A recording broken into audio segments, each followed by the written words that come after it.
नमस्कार दोस्तों, मेरा नाम है शशिकांत पंडित और आप देख रहे हैं moonstone classes. Weekly current affairs series में आपका स्वागत है। यह वीकली करंट अफेयर्स सीरीज की 20th वीडियो है, जिसमें हम लोग 16 नवंबर से 22 नवंबर के बीच में जितने भी करंट इवेंट्स हुए हैं उनको क्वेश्चन एंड आंसर्स के फॉर्म में डिस्कस करेंगे। यह वीडियो को अंत तक जरूर देखिएगा। बहुत सारे इंपॉर्टेंट क्वेश्चंस हम लोग देखेंगे, डील करेंगे, और ये सारे ही कॉम्पिटिटिव एग्जाम्स के लिए इक्वली हेल्पफुल रहेंगे। लेकिन मेन पर्पस मेरा यूपीएससी और स्टेट पीसीएस के एग्जाम्स के लिए है, लेकिन ये सारे ही करंट अफेयर्स को आपको कवर करेंगे। तो इस वीडियो को अंत तक ज़रूर देखिएगा। और इससे पहले कि अगर वीडियोस आप नहीं देखें तो उसका जो लिंक है वो आपको डिस्क्रिप्शन बॉक्स साथ ही साथ पिन कमेंट में भी मिल जाएगा। तो चलिए शुरू करते हैं आज का वीडियो। सबसे पहला क्वेश्चन देख लेते हैं कि with reference to the dancing frogs, consider the following statements. They are found in the northeastern Himalayas. तो ये क्या स्टेटमेंट, हमें करेक्ट स्टेटमेंट चूज करना है। तो क्या ये स्टेटमेंट सही है? तो बिल्कुल ही गलत है। नॉर्थ ईस्टर्न हिमालयस में हाँ एम्फीबियंस फ्रॉग्स पाए जाते हैं, लेकिन डांसिंग फ्रॉग्स जो है मेनली वेस्टर्न घाट्स में ज़्यादातर पाए जाते हैं। The bigger the frog the more they dance, हाँ ये स्टेटमेंट सही है। They breed after the early monsoons in the fast rushing streams, ये भी बिल्कुल सही है। ठीक है, तो 2 and 3 statements are correct, means only 2 statements are correct, that is option B is the correct answer। ठीक है, तो आप YouTube पे ही सर्च कर सकते हैं डांसिंग फ्रॉग ऑफ इंडिया, आपको वहाँ पर उसके बारे में बहुत सारे वीडियोस मिल जाएंगे। फिर साथ ही साथ में मैं जिस यूनिवर्सिटी से पढ़ा था, दिल्ली यूनिवर्सिटी से, उसमें डिपार्टमेंट ऑफ एनवायरमेंटल स्टडीज़ है।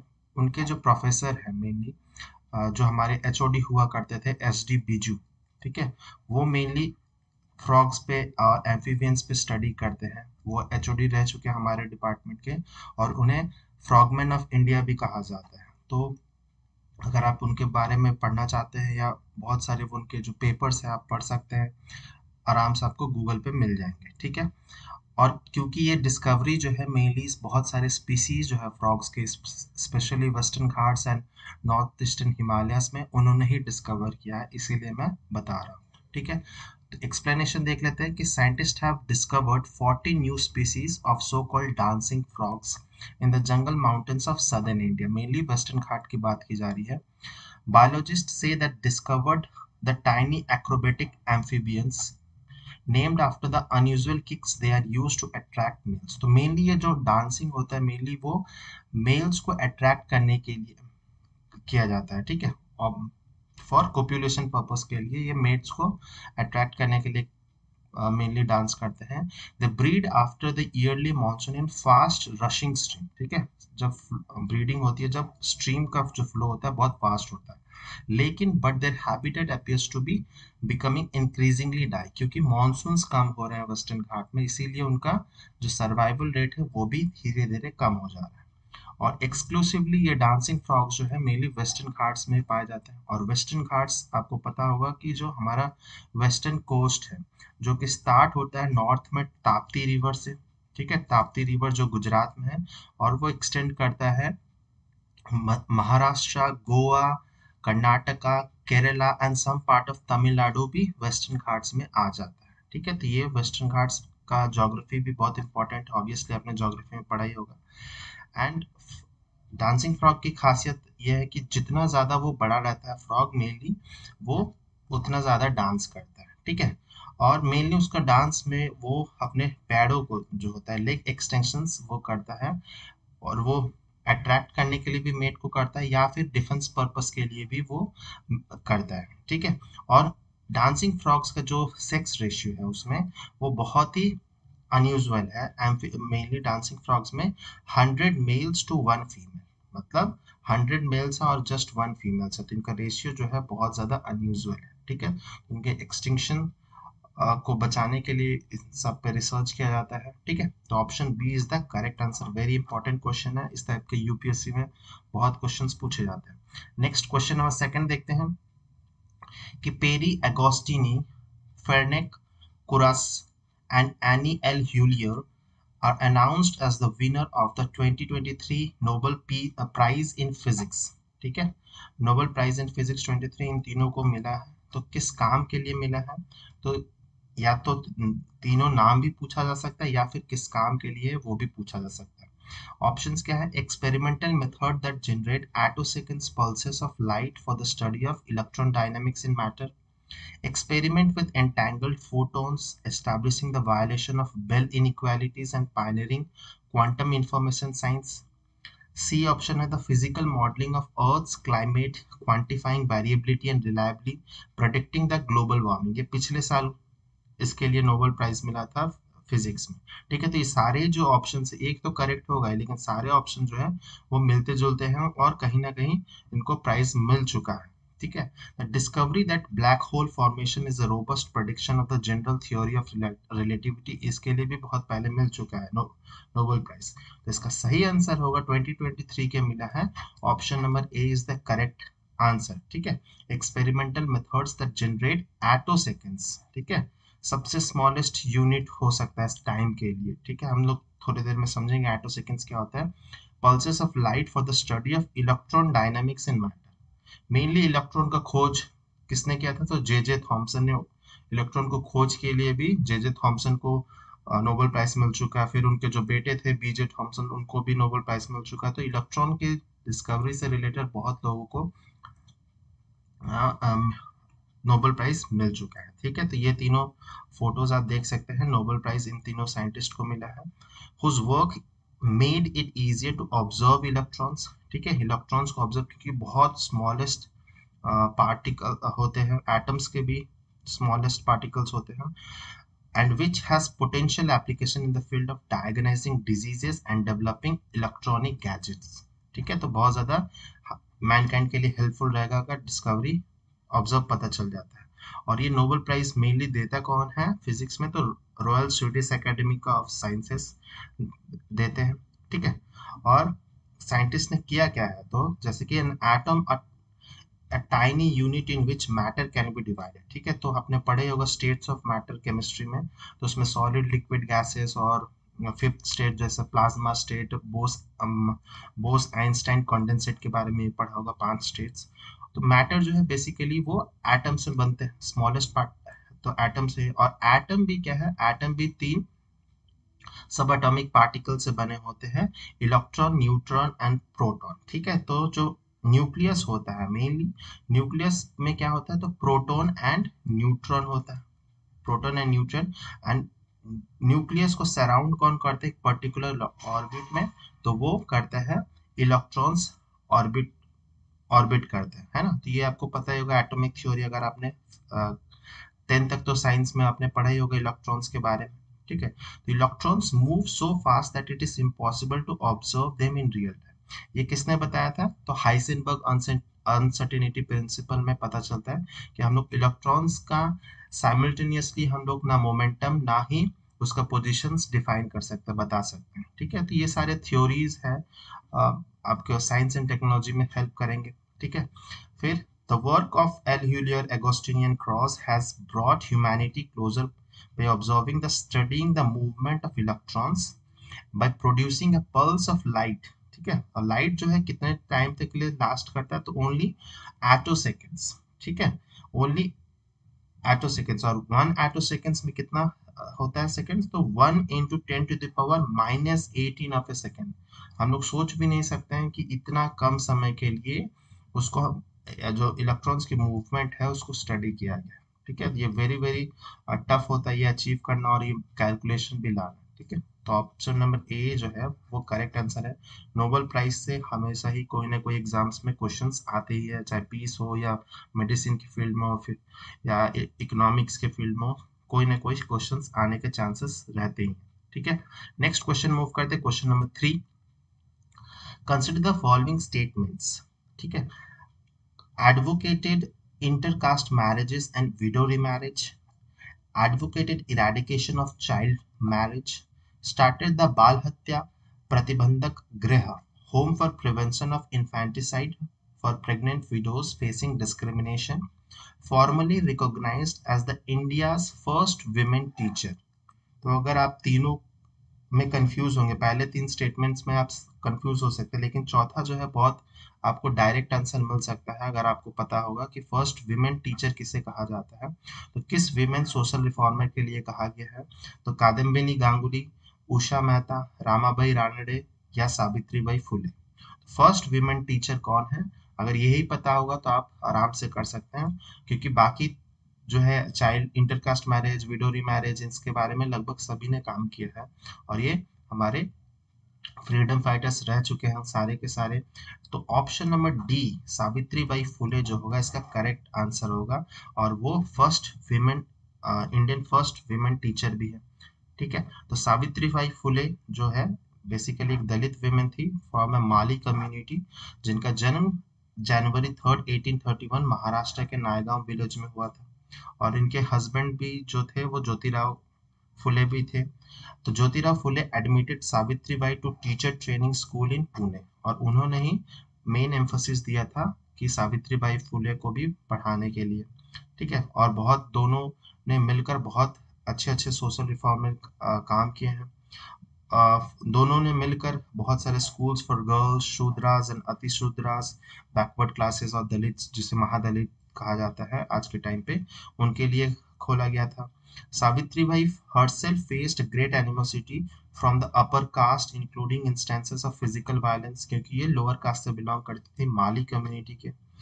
Along with Jyotirao, Savitribai started the Bal Hatya Pratibandhak Griha, that is Home for Prevention of Infanticides। ठीक है, तो उस समय बहुत ज्यादा होता था, जो प्रेग्नेंट विडो होती थी उनको बहुत ज्यादा डिस्क्रिमिनेशन फेस करना पड़ता था। अपने बच्चे को अबॉर्ट करने के लिए कहा जाता था जब उनके हस्बैंड नहीं रहते थे। ठीक है, तो Savitribai Phule also advocated intercaste marriage, widow marriage, eradication of child marriage, sati and dowry system among other social issues. और इन दोनों ने ही मिलकर 1873 में सत्य शोधक समाज की स्थापना की थी, जो कि इंग्लिश में कहते हैं ट्रुथ सीकर्स सोसाइटी। ठीक है, a platform open to all. ठीक है ना, उसमें कोई irrespective of their caste, religion, class hierarchies and sole aim of bringing the social equity।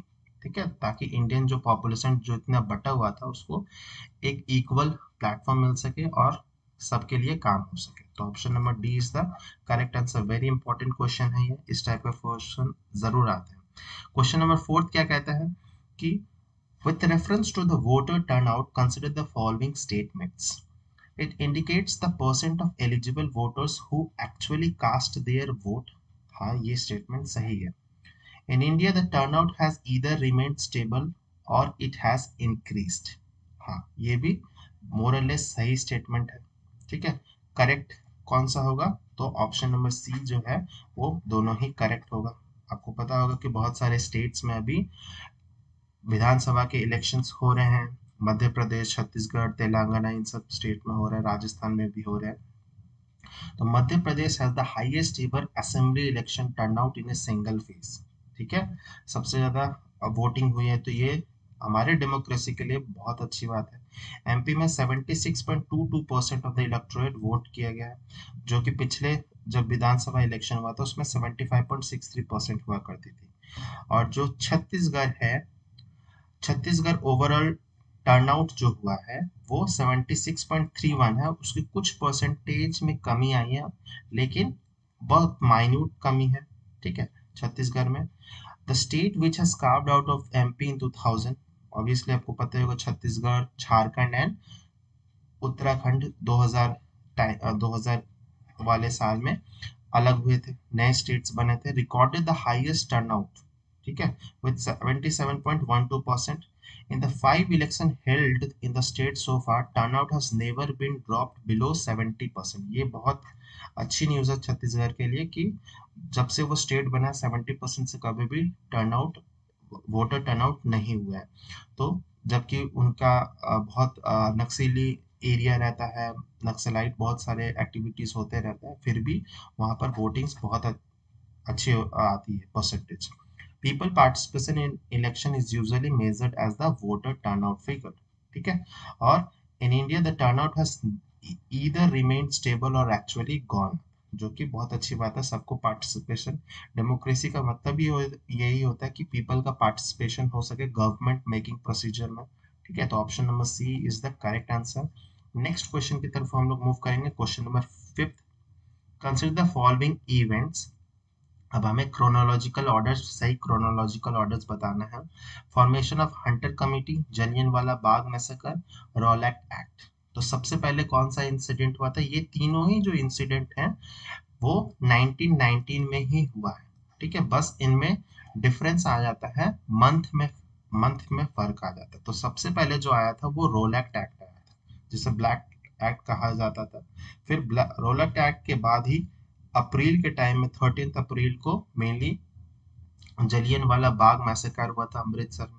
उसके बाद कुछ महीने बाद मेनली फॉर्मेशन की गई थी हंटर कमेटी की, जलियनवाला बाग मैसेकर के इंसिडेंट को देखने के लिए। ठीक है, तो 3, 2, 1 जो है वो करेक्ट क्रोनोलॉजिकल ऑर्डर होगा। ऑप्शन नंबर सी जो है वो करेक्ट आंसर हो जाएगा। ठीक है, इस टाइप का क्वेश्चंस पहले यूपीएससी में बहुत पूछे जाते थे, स्टेट पीसीएस में ऐसे पूछे जा रहे हैं अभी भी, लेकिन यूपीएससी का कोई ठिकाना नहीं है, वो कभी भी ऐसे टाइप ऑफ क्वेश्चंस दे सकते हैं। ठीक है, तो आपको पता ही होगा जलियन वाला बाग मैसेकर के बारे में। अप्रैल 1990 में बैसाखी का टाइम था, और जो गोल्डन टेम्पल के पास में एक मैदान हुआ करता था, मेनली जलियन वाला बाग उसे कहा जाता था, जहाँ पर लोग इकट्ठा हुए थे बैसाखी मनाने के लिए। और उस समय जो ब्रिटिश कर्नल थे रेगिनाल्ड एडवर्ड हैरी डेयर ने वो ऑर्डर दे दिए थे ओपन फायरिंग करने के लिए। ठीक है, क्योंकि रोलैक्ट एक्ट में ये था कि लोग ज्यादा इकट्ठा नहीं हो सकते एक पॉइंट पर। ठीक है, लेकिन लोगों को उतना पता ही नहीं था कि ये वो तो अपने बैसाखी मनाने आए थे, और साथ ही साथ वहां पर मेला भी लगा हुआ था। ठीक है, तो उनको उतना आइडिया नहीं था इस एक्ट के बारे में। मोस्टली विलेजर्स, फीमेल्स थी, बच्चे थे वहां पर, और बहुत लोगों की जाने गई थी। ठीक है, उसके कारण and according to the British media के अकॉर्डिंग 400 पीपल की वो किलिंग्स बताते हैं शूटिंग में। और उसमें बताते हैं कि 9 ईयर का सबसे यंगेस्ट था, एंड ओल्डेस्ट 80 ईयर्स के शूटिंग हुई थी। लेकिन जो इंडियन हिस्टोरियंस है वो बताते हैं डेथ टोल जो है वो 1000 से भी ज्यादा हुई थी। तो रेंज जो है डेथ की कुछ इसी रेंज में होगी। ठीक है, अब एग्जैक्टली कितने मौत हुई तो पता नहीं है, क्योंकि बहुत लोग जो थे वो शूटिंग से बचने के लिए वो जो कुआं था उसमें वो कूद भी गए थे। ठीक है, बहुत पता नहीं चला होगा उस समय, इंक्वायरी सही से हुई नहीं होगी। ठीक है, फिर एस और उसके बाद में हुए थी जलियनवाला बाग मैसेकर के बाद में ही हंटर कमेटी रिपोर्ट आई थी। Statement from the Dyer given to it show that he did not show particular regret for his action on April 13। और कोई उसको अफसोस नहीं था डायर को। ठीक है, हंटर कमेटी में यही कहा गया था, और वो बोल उसका कहना था कि believing them to be justified to quell the crowd.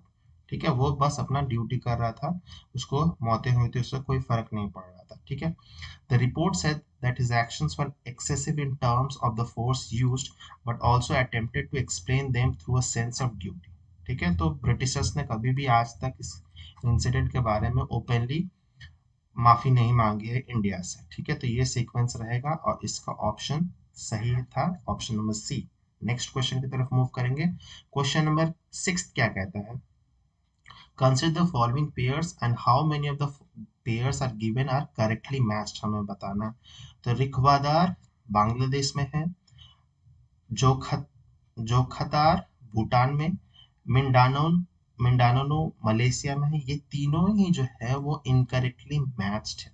ठीक है, ये तीनों ही इनकरेक्टली मैच्ड है, तो ऑप्शन नंबर डी जो है वो करेक्ट होगा। और ये ऐसे क्वेश्चंस यूपीएससी 3-4 सालों से पूछ रहा है कि करंट न्यूज से रिलेटेड ये पूछ रहा है। ठीक है, तो जो सही आंसर है, जो रिख्वादार जो है वो मेनली वो इंडो और बर्मा का जो बॉर्डर है, म्यांमार का जो बॉर्डर है वहां पर है। और रिख्वादार जो है वो मेनली म्यांमार में है। ठीक है, ये म्यांमार में सिचुएटेड है। एंड जो जोखतार जो है वो इंडियन इंडिया में सिचुएटेड है, मिजोरम में मेनली वो सिचुएटेड है। ठीक है, एंड मिंडानो जो है वो फिलीपींस में सिचुएटेड है। और ये न्यूज में क्यों थे, तो आपको पता ही होगा, जब से मणिपुर में राइट्स हुए थे ट्राइबल्स को लेकर, कुकी और मीती के, तो वहां पर नॉर्थ ईस्ट इंडिया में बहुत सिचुएशन जो है अभी भी टेंस रही है। ठीक है, तो Rikhawdar next to Khawmawi is a border town in Falam district of Chin state, Myanmar में है। It lies opposite to the Zokhawthar village of Champhai district of Mizoram India across the Tiau river. ठीक है, तो रिवर भी वहां पर बहता है, थियाओ रिवर। एंड क्योंकि बहुत ज्यादा पोरस बॉर्डर होता है, वहाँ के लोग और ट्राइबल्स लोग आराम से अंदर आ सकते हैं, आ जा सकते हैं। And the town is home to an official border trade post with India. ठीक है, तो ये टेंस सिचुएशन के कारण ये न्यूज में था। एंड मिंडानो में क्या हुआ था, तो अर्थक्वेक आया था, मेनली 6.9 मैग्नीट्यूड का अर्थक्वेक आया था, फिलीपींस में है ये। ठीक है, तो ऑप्शन नंबर डी जो है करेक्ट आंसर हो जाएगा। ऐसे क्वेश्चंस बहुत आते हैं। नेक्स्ट क्वेश्चन देखते हैं, question number 7। Consider the following reservoir in southern India: Srisailam, Krishnaraja Sagar, Tungabhadra, Idukki. हमें क्रोनोलॉजिकल ऑर्डर में रिजर्वायर्स को लगाना है, नॉर्थ से साउथ की तरफ में। ठीक है, तो इसका सही जो आंसर क्या होगा, तो सिरसैलम जो है सबसे ऊपर में आएगा नॉर्थ में, फिर आएगा तुंगभद्रा जो तुंगभद्रा रिवर के पास में है, एंड कृष्ण राजा सागर तीसरा है, एंड चौथा जो होगा वो इडुक्की होगा। ठीक है, तो 1 2 3 4, 1 2 3 4, that is option number B is the correct answer. और ये क्यों ऐसा क्वेश्चन फ्रेम किया गया, तो recently according to a recent report by the central water commission, ठीक है, वेरी इंपॉर्टेंट इंस्टीट्यूशन है, water level in the states, मैंने जो तमिलनाडु आंध्र प्रदेश वाले रीजन है, तेलंगाना में, वहां पर reservoirs are low compare to the last year. ठीक है, तो वहां पर वाटर लेवल जो है इन रिजर्वायर्स में कम हुआ है, मतलब बारिश उनमें ऑब्वियसली कम हुए होंगे, या फिर कंजम्पशन ज्यादा हुए होंगे। The CWC monitors 42 reservoirs located in southern states, Andhra Pradesh, Telangana, Karnataka, Kerala and Tamil Nadu. Their collective storage capacity जो है 53.334 बिलियन क्यूबिक मीटर्स है। ये सारे स्टेट्स के रिजर्वायर्स को मिलाकर कहा जाता है। और पाया गया है इस रिपोर्ट में कि there is be sharp drop observed over the past 2 month. ठीक है, और आंध्र प्रदेश में 51% लगभग कमी पाई गई है, percentage of the total capacity. Karnataka में -38%, केरला में -16%, तेलंगाना में पॉजिटिव है रिपोर्ट। ठीक है, लेकिन बाकी सदर्न स्टेट्स में नेगेटिव में है। लेटेस्ट रिजर्वर स्टॉक्स जो है वो सीडब्ल्यू से ये रिपोर्ट पाई गई है, और जो जैसे मैंने बताया, ऑप्शन सबसे पहले आएगा सिरसेलम, फिर तुंगभद्रा, कृष्णराजा सागर एंड इडुक्की। ठीक है, तो साउथ इन इंडिया वाले जो रिवर्स हैं या रिजर्वायर्स हैं, नेशनल पार्क्स हैं, उसके जोग्राफिक लोकेशंस वेरी इंपॉर्टेंट है। आप north to south, east to west, west to east, इन सब क्रोनोलॉजिकल ऑर्डर्स में जरूर समझ लीजिएगा। नेक्स्ट क्वेश्चन देख लेते हैं, question number 8। With reference to the Global TB Report 2023, consider the following statements. ठीक है, तो TB is the world's highest leading cause of death from a single infectious agent in 2022. ठीक है, तो वर्ल्ड्स हाईएस्ट लीडिंग नहीं होगा ये, हाँ सबसे ज्यादा डेथ होता है, सेकंड हाईएस्ट होगा ये। ठीक है, तो ये सेकंड हाईएस्ट होगा। India's TB mortality increased in the year 2022 as compared to the year 2021। नहीं, इंडिया की जो मॉर्टेलिटी रेट है ड्यू टू टीबी ट्यूबरक्लोसिस जो है वो कम हुई है। ठीक है, there was an increase in reporting of TB cases in 2022। हाँ, रिपोर्टिंग केसेस ज्यादा हुई है। India accounts for approximately 1/4 of the total TB cases in the world. हाँ, अप्रोक्सीमेटली लगभग 27% के आसपास, मतलब 1/4 परसेंटेज इंडिया से ही मैक्सिमम केसेस आते हैं।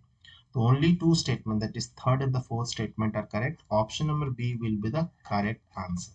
ठीक है, तो ये जो रिपोर्ट है ग्लोबल टीबी रिपोर्ट 2023, इसमें कहा गया है कि इंडिया जो है उसमें 27% अकाउंट करता है total TB cases in the world.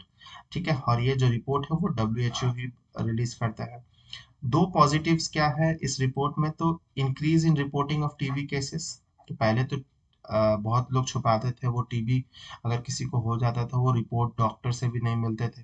ठीक है, तो रिपोर्टिंग ज्यादा हुई है, तो अगर रिपोर्टिंग भी होगी तो उसकी इलाज भी होगी, मोर्टेलिटी रेट भी कम होगा। इसीलिए इंडिया का जो टीबी मोर्टेलिटी रेट है वो 4.94 लाख हुआ करती थी, अब 3.31 लाख हो गया। ठीक है, resulted in the India's reduction of India's contribution towards global mortality. ठीक है, and TB remained the world's second leading cause for death from a single infectious agent in 2022. And कौन कौन से कंट्रीज में सबसे ज़्यादा है तो mainly south east Asian countries में इंडिया, इंडोनेशिया, फिलीपींस, इन सब कंट्रीज में है। लगभग 60% तो इन सब कंट्रीज में ही आ जाता है ट्यूबरक्लोसिस से जो डेथ होती है और इन्फेक्शन होते हैं। ठीक है, तो option C is the correct answer. तो क्वेश्चन नंबर 9 देख लेते हैं। Consider the following statement, India is the second largest trade partner of the European Union. तो ये क्या है, स्टेटमेंट सही है? तो हाँ, स्टेटमेंट सही है। India was facing a loss due to the European Union's restriction on Indian steel. हाँ, यूरोपियन यूनियन ने रेस्ट्रिक्शन लगाया है। India imposed higher duties on the ICT, that is Information Communication Technology products, to boost the manufacturing of electronic products with the help of Production Linked Incentive, that is PLI scheme. ये भी statement जो है वो correct है। तीनों ही statement correct है, तो all three option number C is the correct answer. ठीक है, तो India is close in resolving the most contentious trade dispute. ठीक है, ट्रेड डिस्प्यूट है between the European Union and India, जो कि इंडिया जो है सेकंड लार्जेस्ट ट्रेड पार्टनर है विद द यूरोपियन यूनियन। और इन 2019 ब्रसल्स, ब्रसल्स क्यों? क्योंकि यूरोपियन यूनियन का जो हेडक्वार्टर है वो ब्रसल्स बेल्जियम की कैपिटल में है। Took New Delhi to the World Trade Organisation. जब भी ट्रेड कोई डिस्प्यूट होता है तो वो वर्ल्ड ट्रेड ऑर्गेनाइजेशन में ही डिस्प्यूट को सेटल किया जाता है। तो mechanism to challenge the imposition of import duties on a wide range of ICT products. ठीक है, तो इंडिया ने बहुत ज्यादा इंपोर्ट ड्यूटीज पे टैक्स रेट बढ़ा दिया था, जैसे कि mobile phones, component, base stations, integrated circuits, optical instruments, है ना, ताकि claiming that the duty was inconsistent with the global trade norms and harming 600 million euros in the tech export to India. ठीक है, तो उससे यूरोपियन यूनियन को बहुत ज्यादा लॉसेस हो रहे थे, और इंडिया अपने इंडियन गवर्नमेंट ऐसा क्यों कर रहा था? ताकि इंडियन जो प्रोडक्ट्स है, इंडियन मैन्युफैक्चरर, उनको बेनिफिट मिल सके। ठीक है, तो वो ट्रेड में तो ये सब चलते रहता है। साथ ही साथ अगर जैसे ही इंडिया ने आईसीटी प्रोडक्ट पे ड्यूटीज को बढ़ा दिया, उसी तरह से यूरोपियन यूनियन ने भी रेस्ट्रिक्शंस लगाना शुरू कर दिया इंडियन स्टील पे। ठीक है, तो और उसके लिए क्या किया, एडिशनल इंपोर्ट ड्यूटीज 25% कर दिया गया था, ताकि इंडियन स्टील जो है बहुत महंगा हो जाए और यूरोपियन यूनियन में उसकी बिक्री ज्यादा ना हो सके। ठीक है, तो जैसे को तैसा मिलता है, ऑब्वियसली ट्रेड में ऐसा चलते रहता है। इसका मतलब ये नहीं है कि यूरोपियन यूनियन और इंडिया के बीच में रिलेशंस बहुत खराब है, ऐसा ट्रेड में, बिजनेस में होता है। India imposed higher duties on ICT products as a look to boost the manufacturing of electronic products with the help of production linked incentive scheme, that is the PLI scheme. ठीक है, तो option number C is the correct answer. Next question पर move करेंगे, question number 10th, that is the city of Honolulu was in the news due to blaze of fire causing burning of rain forest.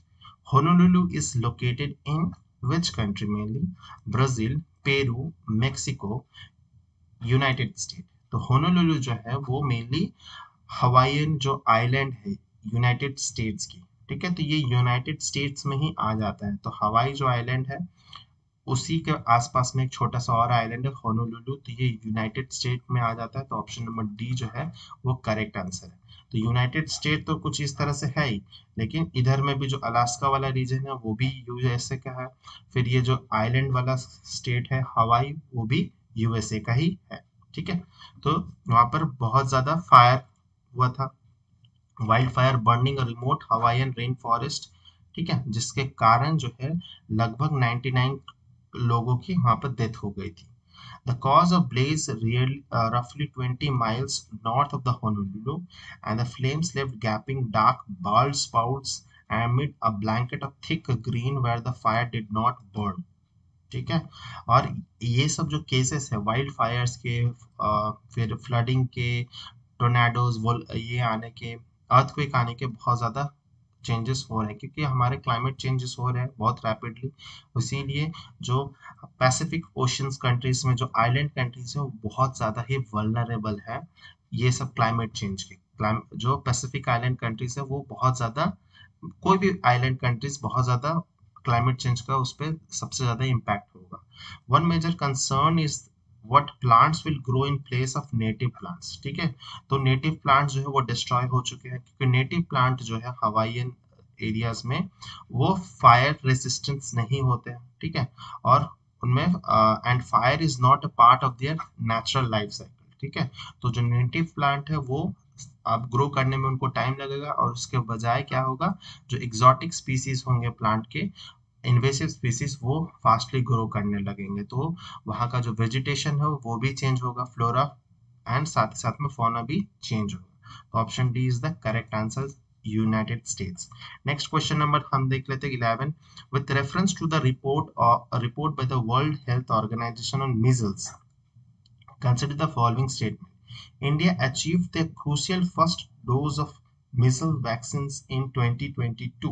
क्या ये statement सही है? तो नहीं, ये statement गलत है।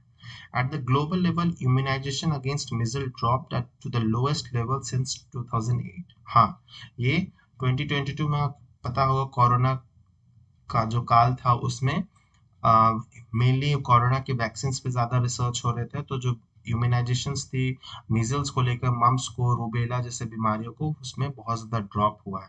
तो ये स्टेटमेंट भी सही है। The 2 doses of the measles vaccine offer 97 protection for life, ठीक है।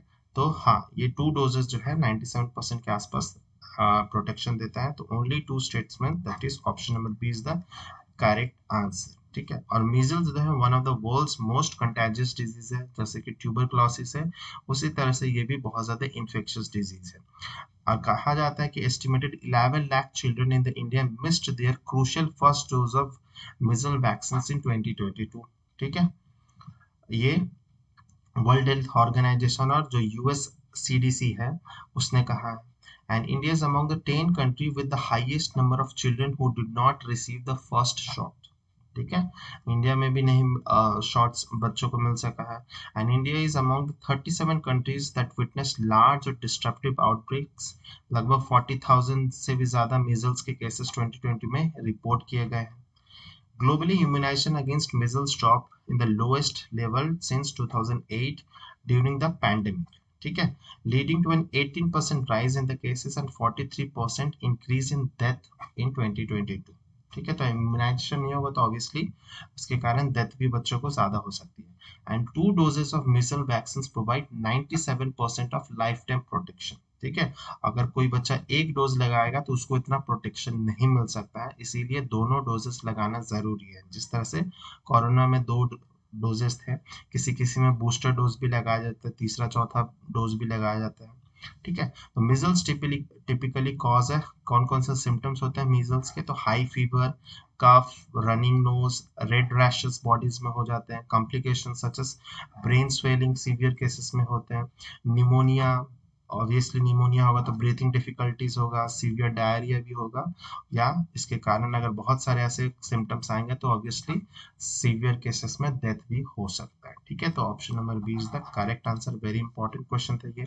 नेक्स्ट क्वेश्चन पे मूव करेंगे, question number 12। With reference to the Asia Pacific Economic Cooperation, that is APEC, consider the following statements. It is a regional economic forum that was established in 1989। हाँ, बिल्कुल statement सही है। The grouping offers free trade, lowering trade tariffs and economic liberalization। हाँ, ये भी सही है। India is the founding member of the APEC। No, India in fact member ही नहीं है APEC का, तो कैसे हो सकता है? China hosted the epic leaders meeting 2023। नहीं, ये भी गलत है, ठीक है, चाइना ने नहीं किया था। Only 2 statement, that is option number 20 जो है वो करेक्ट आंसर होगा।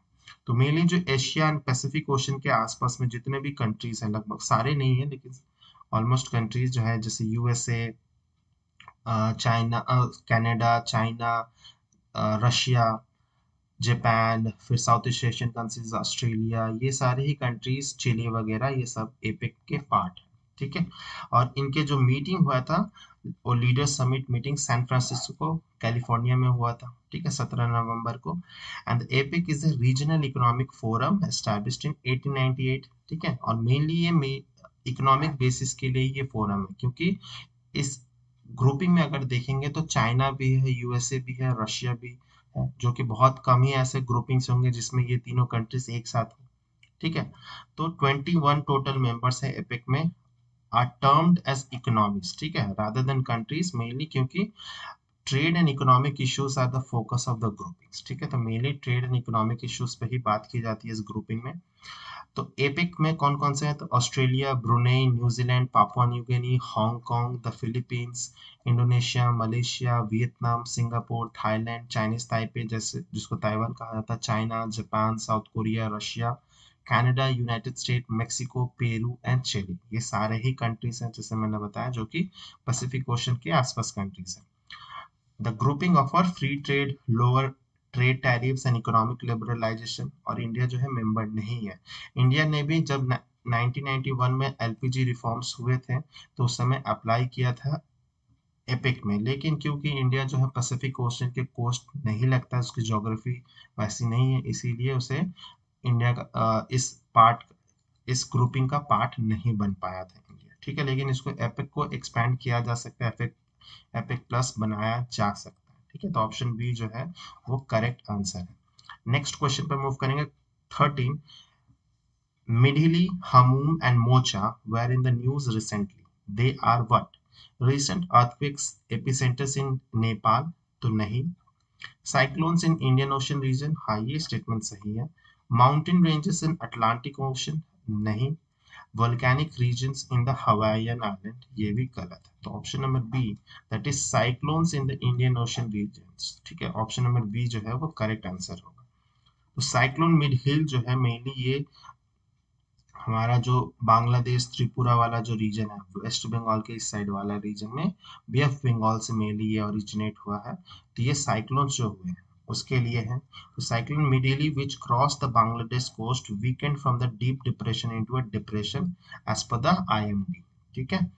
ओवर द और जो डीप डिप्रेशन जो Tripura and adjoining Bangladesh weakened into a depression and about 50 kilometre east south west of Agartala and the 160 kilometre south of Silchar, ठीक है। और Mizoram, Tripura, Assam witnessed rainfall of varied intensity through the Friday. Meanwhile, the first day of the 3-day Meghalaya's Cherry Blossom Festival was cancelled due to bad weather condition. तो मेघालय में जिस तरह से Japan में famous है चेरी ब्लॉसम फेस्टिवल, उसी तरह से नॉर्थ ईस्ट इंडिया के कुछ पार्ट्स में ये मनाया जाता है चेरी ब्लॉसम फेस्टिवल, जिसको कैंसिल कर दिया गया है। और the cyclonic storm was expected to bring heavy rainfall in the coastal districts of West Bengal और ओडिशा, लेकिन ऐसा हुआ नहीं है। और साइक्लोन मिडहिली जो है, मिडहिल is the second cyclonic formation that hits the Bangladesh coast with quick succession after cyclone Hamoon, ठीक है। द नेम मिडहिल जो है वो मालदीव्स ने दिया है। आपको पता ही होगा जो इंडियन ओशन रीजन में जितने भी आसपास के कंट्रीज हैं वो नाम सजेस्ट करते हैं, और बारी बारी से जब भी कोई साइक्लोन आता है उसका नाम दिया जाता है। तो मिड हिल जो है वो मालदीव्स ने दिया है, ठीक है। तो ऑप्शन नंबर बी जो है वो करेक्ट आंसर हो जाएगा। नेक्स्ट क्वेश्चन पे मूव करेंगे। Question number 14, Prime Minister Narendra Modi launched a project for vulnerable tribal groups on the birth anniversary of tribal icon Birsa Munda. The PM जनजाति आदिवासी न्याय महाअभियान aims to, ये किसके लिए है? तो ensure last mile welfare scheme delivery and protection for particularly vulnerable tribal groups PVTGs के लिए, provide financial assistance to meritorious students for pursuing higher studies in foreign university in specified files of master level courses, PhDs and postdoctoral research program in the field of engineering, technology and sciences, setting up centers of excellence for sports with all related infrastructure, strengthen livelihood opportunities for tribal artisans of northeastern states of India through increased efficiency of in procurement and logistic and marketing of tribal product। तो आपको पता अगर होगा कि Birsa Munda mainly कहाँ से belong करते हैं, तो आप इजीली एलिमिनेशन मेथड से ऑप्शन नंबर डी को एलिमिनेट कर सकते हैं। और जैसे ही दिया गया है पीएम जनजाति आदिवासी न्याय महाअभियान, ठीक है, तो न्याय महाअभियान में आप आराम से बी एंड सी को भी एलिमिनेट कर सकते हैं। ऑप्शन नंबर ए जो होगा वो करेक्ट आंसर होगा कि ensure last mile welfare scheme delivery and protection to the PVTGs, ठीक है, जो बहुत ज्यादा पिछड़े ट्राइबल ग्रुप्स हैं, ठीक है। On the birth anniversary of tribal icon Birsa Munda कब मनाया जाता है? तो 15 नवंबर को मनाया जाता है जनजातीय दिवस, है ना, जनजातीय दिवस। और झारखंड खुंती डिस्ट्रिक्ट में नरेंद्र मोदी ने लॉन्च किया था 24,000 crore project for vulnerable tribal groups के लिए, ठीक है। एंड पीएम जनजाति आदिवासी न्याय महाअभियान जो है वो इसी के लिए कि सारे जो वेलफेयर स्कीम्स हैं और जितने भी लॉज रिजर्वेशंस रूल्स हैं वो पीवीटीजीज तक भी पहुंचे, ठीक है, क्योंकि पीवीटीजीज बहुत भी पिछड़े हैं, लगभग 75 जैसे पीवीटीजीज ट्राइबल ग्रुप्स हैं और ओडिशा में सबसे ज्यादा पीवीटीजीज हैं, ठीक है। At a gathering in Khunti Modi also launched the Viksit Bharat संकल्प यात्रा, ठीक है, यहीं से ये भी स्टार्ट हुआ है यात्रा, a nationwide program to reach out to all villages and include those eligible for various central schemes, ठीक है। तो ये मेनली विलेजेस के लिए है, ठीक है, और जो सेंट्रल स्कीम्स हैं उनके लिए, ताकि सारे विलेजेस को इसका लाभ मिल सके। तो ऑप्शन नंबर ए जो है करेक्ट आंसर रहेगा।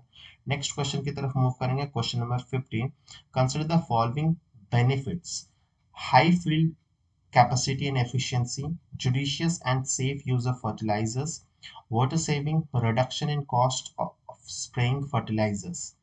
How many of the benefits given above can be achieved using drones in agriculture? तो ड्रोन से क्या फायदा हो सकता है एग्रीकल्चर में? तो ये सारे ही फायदे हो सकते हैं। फील्ड कैपेसिटी बढ़ सकती है, एफिशिएंसी हो सकता है, judicious and safe uses of fertiliser ताकि फर्टिलाइजर का मिसयूज ना हो, वाटर को स्प्रे करने के लिए भी किया जा सकता है with the help of drones, reduction in the cost of spraying fertilizers, है ना, बहुत सारे मैनुअल फार्मर्स जो लेबरर्स हैं उसकी जरूरत नहीं पड़ेगी, फिर निगरानी सही से रखा जा सकता है, क्रॉप्स के पैटर्न को स्टडी किया जा सकता है, अगर कोई डिजीज इन्फेक्शन है वो भी मैनुअली नहीं जाना पड़ेगा और ड्रोन के हेल्प से किया जा सकता है। ड्रोन्स के मेनली एग्रीकल्चर में बहुत ज्यादा फायदे हो सकते हैं, ठीक है। तो all of the four, that is option number D is the correct answer, ठीक है।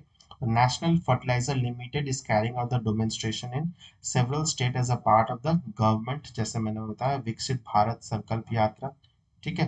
And the National Fertilizer Limited showcasing the application of liquid fertilizers to the farmer using these drones, ठीक है। तो liquid fertilizers mainly वो liquid form में होता है और वो जड़ों में या डाल दिया जाता है या फिर उसको ड्रोन के हेल्प के थ्रू उसमें स्प्रिंकलर लगा होता है और छिड़क दिया जाता है। तो दोनों ही तरह से लिक्विड फर्टिलाइजर जो होंगे वो ज्यादा बेनिफिशियल होंगे अपार्ट फ्रॉम जो सॉलिड होंगे, ठीक है।